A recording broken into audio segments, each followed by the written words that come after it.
Genesis 27 verse 39, and of the dew of heaven from above, umatal hashemayim ma'al.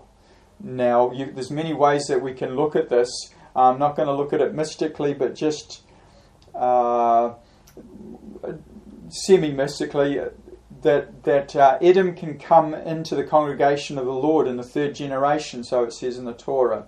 And during the church age, there have been Edomites that have been saved and truly born again.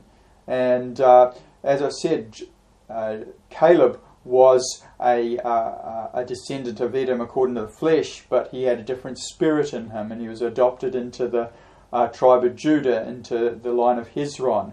And here we have a picture of Moses with his hands being held up by Hur and by Caleb.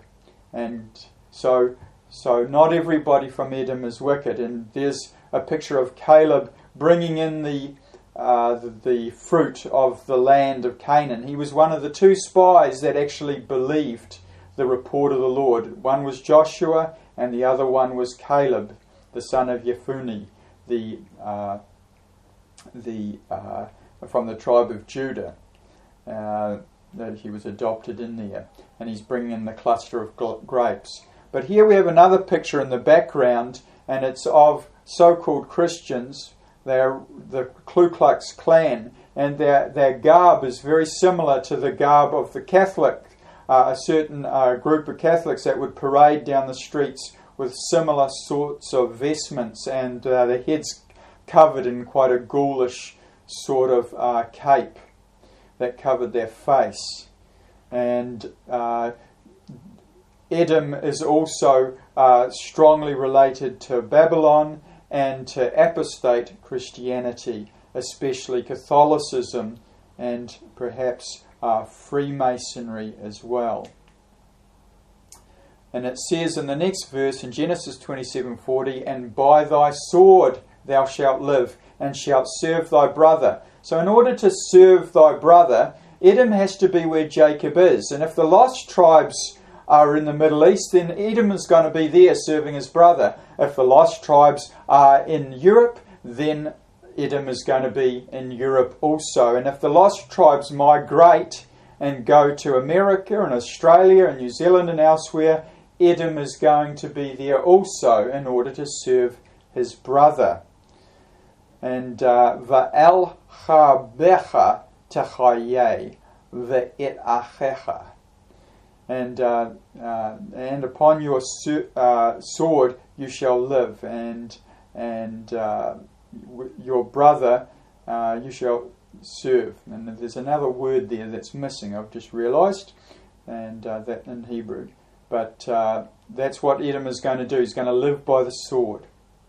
So he's going to be amongst the military, and he's going to be involved in occupations that are related to warfare. That doesn't mean everybody that's in the military is from Edom, and it doesn't mean that every Edomite is going to be in the military, but it's going to be something that he's going to be strongly attracted to. You're going to also find Edom in banking and in the military-industrial complex. Why banking? Because banking doesn't actually produce anything. Banking is basically lending money at usury, which is forbidden in the Torah. You're not to lend money at usury to thy brother and to an Israelite. Israelites are forbidden from banking. That's why I try to keep a credit union account, not a proper banking account. As much as possible, I try to obey what the Torah says. Now, Edom, living by the sword, is taking something. It's not producing anything. It's just taking. It's taking something from somebody else. It's not producing life. Jacob was a shepherd, and he might have killed some of the flock to eat, but he actually also provided for them and was about shepherding and looking after the flock. But Esau was all about killing the flock. He was all about living by the sword. And banking is not producing anything. They don't. The biggest buildings in town are always the banks and insurance companies and so forth. They don't produce anything, but they control everything. And often the Jews get blamed for being in control of the world, but really the powers, the one that's in control of the world is at the moment, well, God is in control, but when Israel is not in control, Edom is in control. Why do I say that? Remember, Rebekah had two people in her womb, Jacob and Esau, Israel and Edom. And there were two irreconcilable regimes that would vie for dominion. When one was up, the other one was down. When the other was up, the other was down. And so the king, they would wrestle for dominion over the earth. And so when Jacob does not have the kingdom, then Esau has control of the earth. And that's why we feel quite helpless at the moment. And we're praying, Our Father who art in heaven, hallowed be thy name. Thy kingdom come, and thy will be done on earth as it is in heaven. And the kingdom of God is coming, firstly to Israel through World War III and the regathering of the lost tribes, and then to the whole world. So Edom lives by the sword. He doesn't produce anything necessarily except military hardware and controls things that have more or less a negative effect on the world. He's really related to judgment, and he brings judgment, and he brings war to the earth. The red hand of Edom can be seen in banking and drugs, sorcery, eugenics, the military-industrial complex, war on terror, war on everything, the Waco, Texas destruction, the police state, MI6, CIA, KGB, Freemasonry. All of this sort of stuff will have, Edom will be strongly attracted to those sorts of things. Of course, if any man be in Christ, he is a new creation. The old is gone, the new has come. And so there's great hope for someone that may be have those tendencies in them if they turn to the Lord. But these are the sorts of things that Edom is going to be attracted to. And one of the big disconnects that I see with Christians is many people can understand about the New World Order, and they see the hidden hand of various elites in the world, but they haven't gone back to Genesis to see where this all springs from.